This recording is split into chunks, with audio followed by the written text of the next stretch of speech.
I graduated in 2003 with a first class honours sport and recreation development degree, and I'd done some work experience during my degree, working on major events and with a disability project.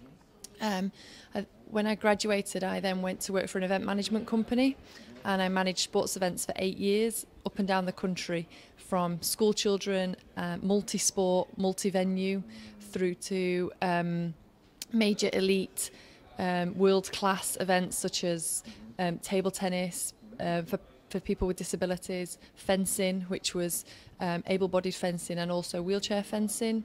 That was an international event, European.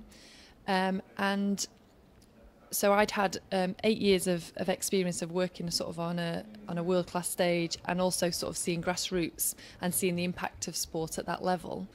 And then the Olympics were coming. It was an amazing event that was coming to London. Everyone was getting excited about it. And for the sports industry, it was the biggest thing that was ever going to happen. And I was just looking at the website, looking at the jobs, and a job came up, which was Deputy Sport Manager for wheelchair rugby. And for me, when I read the job description, I thought I could do that. So the job description was to work with the International Federation, which in wheelchair rugby's case is the International Wheelchair Rugby Federation, and they manage the sport across the world. So they work with wheelchair rugby teams across the world to make sure that everybody's playing to the same rules, the standards are the same, they govern all the rules, the technical specifications of the court, of the ball.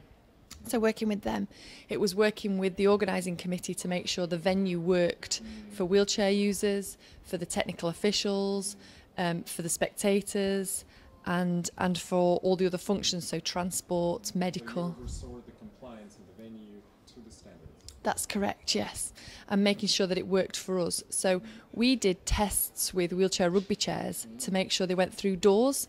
Wheelchair rugby chairs have a really steep angle on the wheels to give them flexibility, mobility, when they're playing. And so we had a chair going round the venue to make sure it could get through all the doors, that the lips between the different surfaces going from room to room didn't make the chair just rock, and they couldn't get anywhere. So we did all sorts of accessibility tests. What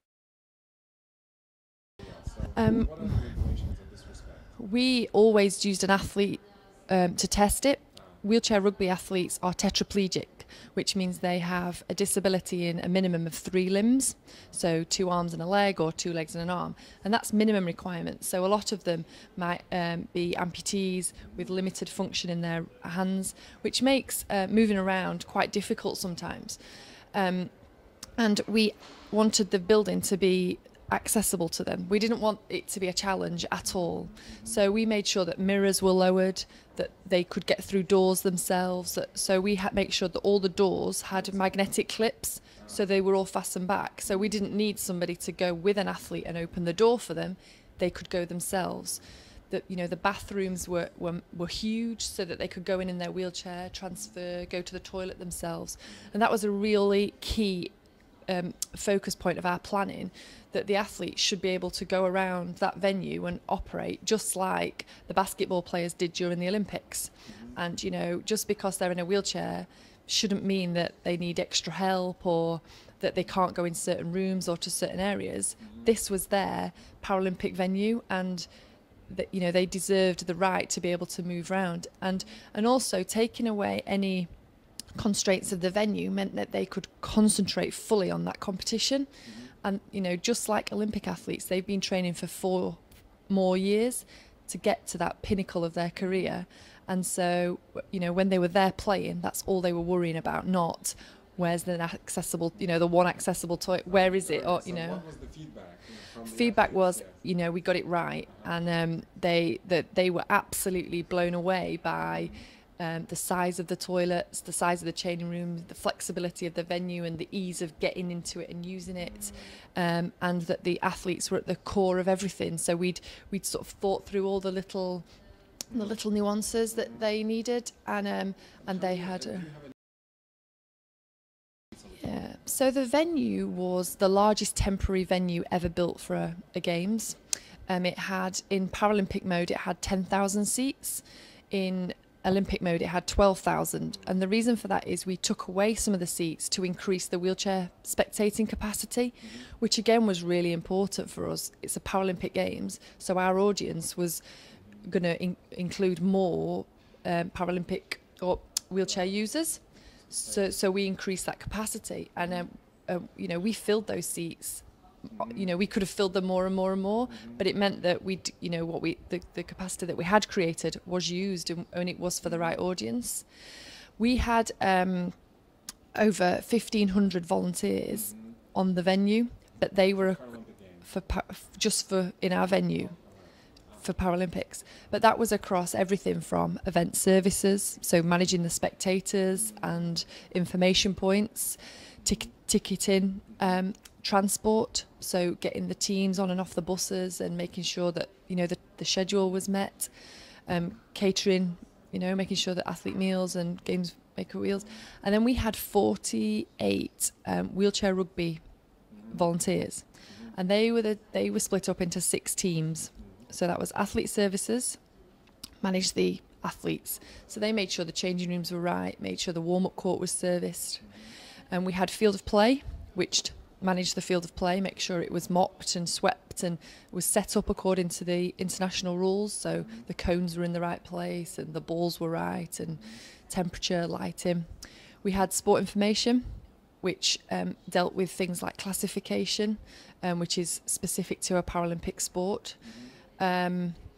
We had sport equipment that managed balls and all the cones and made sure everything was clean, and towels and ice, which are, you know, again, we made sure that the athletes had everything they wanted so that they could recover quickly enough and were cared for.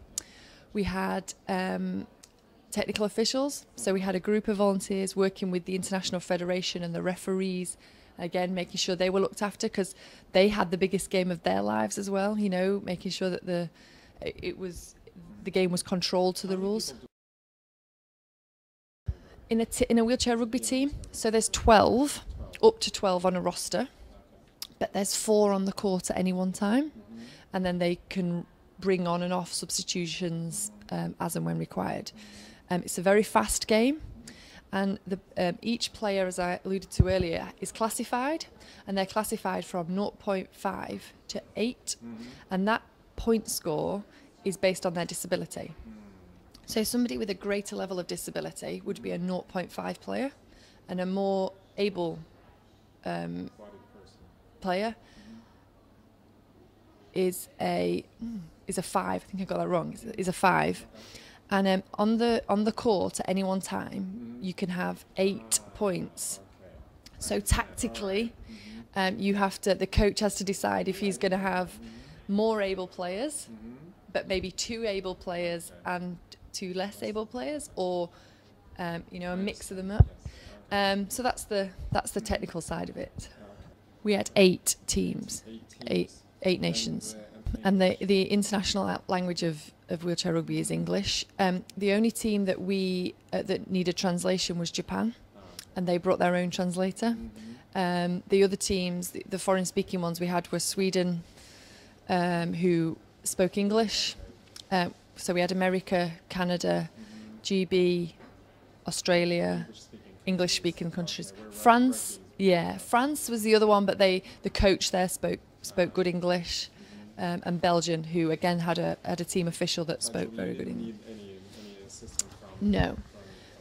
But from the organising committee, within the protocol team, they had a bank of translators who, if we needed to, we could draw from, and actually for classification, when the Japanese player was classified, we actually used a translator to support that process.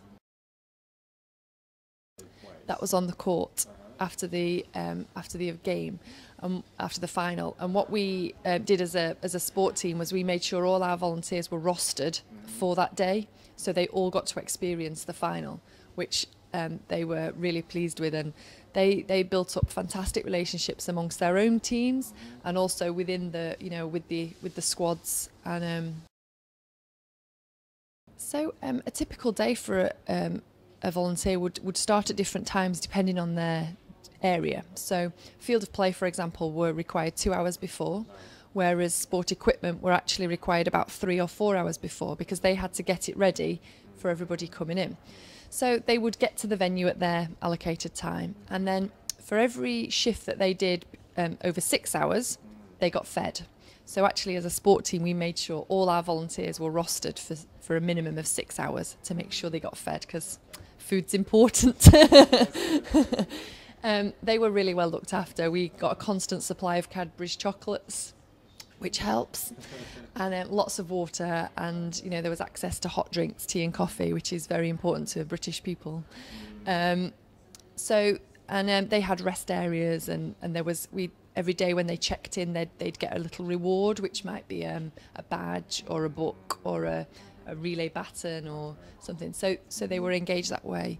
There was also little quizzes going on and newsletters, so about other things that were happening around the games, and also what was happening for wheelchair rugby.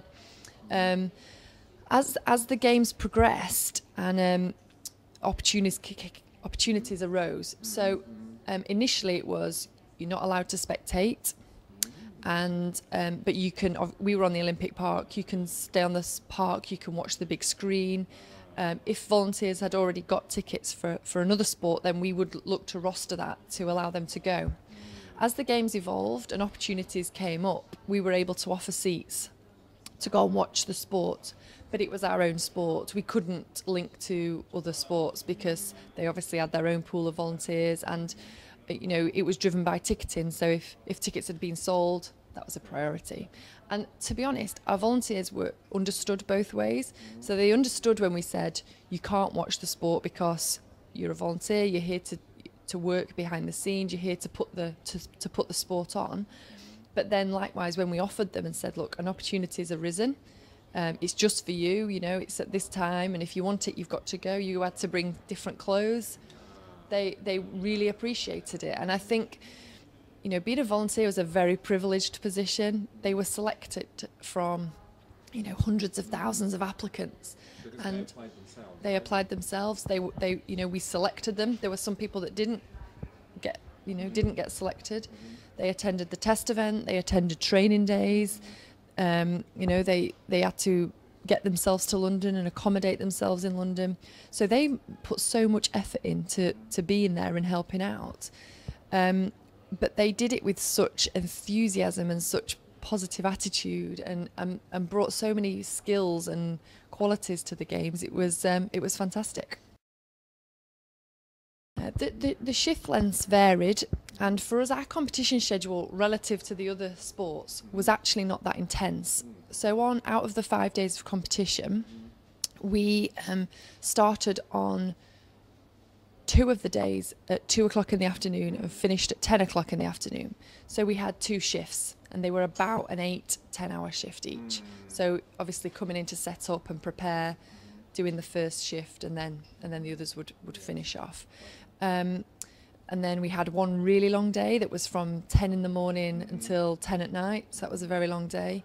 And then finals day was relatively short. We started at 12 and finished at 4. I think just as that's part of your culture, volunteering is part of our culture and has been for decades. And the 1948 Games saw, I believe, the first volunteering, and that started from London. British people, I think it is our culture, and to go out and help and offer something back.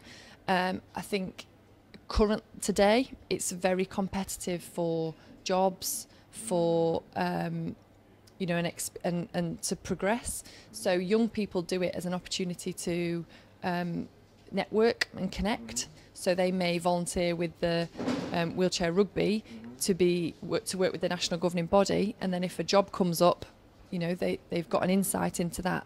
Likewise, people might volunteer with the National Health Service to get experience of being a nurse or caring for elderly people, and then they may progress into that profession. So I think it's a way of experiencing something to then give yourself a head start in a career or in a job. I think employers, when we get on your CV and an interview stage, is very much about your skills. So it's if you can write in a CV about an experience or something you've already done, or a similar situation that you've managed or had that communication experience with, you're already bringing a lot of qualities to an employer that somebody who hasn't volunteered, who's just been dictated to and told what to do, hasn't got. So I think somebody who volunteers is quite dynamic. They've got a much more outgoing personality. They've gone out there and they've sought that opportunity and they've done it themselves and done it. So I think as a person, you're perhaps somebody who has got much more enthusiasm about what you're doing, and then and I think you then bring that to a job or just your general life. The other thing with volunteering is you can choose what you do and you can get something out of it personally. So I volunteered with my local hockey club because I wanted to go and work with young people again. And I sat at a desk for 9 years and administrated sport, and I wanted to see the impact it was having at grassroots, and doing that for 2 years sort of made me go, we are making a difference. I might be sat at my computer tapping away, but actually we are making a difference, and it might be removed from where I sit. But so I think as a person, you get something out of it as well. Yeah. So I'm from Yorkshire, so from the city of this university, Sheffield. So it's not the Queen's English. It's very much a Yorkshire language, which is quite a strong dialect. And I went to university in Yorkshire, but I had friends from London and Wales, so I had that influence on me. And I've just obviously worked in London for a year, but I'm told I've got very much a Yorkshire accent, and if you can understand this, I'm sure you can understand most English. I would say Buckingham Palace. I would say the other one is Bath and Bath, which is the place where you have a wash. But the big difference there is Bath and Bath, and we say Bath in Yorkshire. And the other one is grass and grass. That's the two big differences. I think the important thing to realise is Paralympians are elite athletes. They're not disabled people taking part in sport. They are elite athletes, and that should be at the forefront of your delivery as a volunteer. Any adaptations that need to be made should be made so that they can use that venue as per anybody else, whether that's wider doors, whether that's level floors, whether that's lower signage if they're wheelchair users, whether that's audible announcements as opposed to signage. Not all disabled people are in wheelchairs. They might be blind, they might be deaf, they might just have amputees. So it's to have a broad understanding of disability, but remembering they're people, they're really athletes, and to speak to the person. Don't speak to the carer or the coach. Always speak to the person. They're disabled. They're not invisible or stupid. They're a person, and they can answer for themselves. Don't be afraid to ask them if they need help. So, would you like me to open this door for you? Would you like me to carry your bag? Is there anything I can do to help you? If they don't want help, they'll tell you, and don't be offended by that. But if and sometimes they might seem like they're struggling, but that's just life. They're picking their bag up, and it might look difficult to you and I, but that's how they do it. But likewise, if you just walk past, do you want me to pick your bag up for you? They might say, no, it's fine. Or they might say, yeah, that'd be great. So just like you would offer to, pick up a bag for Usain Bolt or, anybody else, you would do it for them. And don't be frightened. They're amazing people, they're amazing athletes, just like Olympians. And, they should absolutely be given equal credibility and equal treatment. I chose to work on the Olympics and the Paralympics for 12 months, and it was the most amazing opportunity ever. And it allows you to work with different cultures, it allows you to work internationally, and it allows you to work for an organisation that is governed by the IOC, which is the biggest organisation in sport in the world. And so if you do get the opportunity to be a part of it, then I would advise you to do so. And volunteers make the games. So there'll be people sat there for years and years administrating it, planning it, sorting it, but the volunteers will deliver the event, and you've got the opportunity to go and deliver the games and enjoy it while you're there, because it's an amazing experience that will probably never happen again in your city, in your lifetime. Thank you.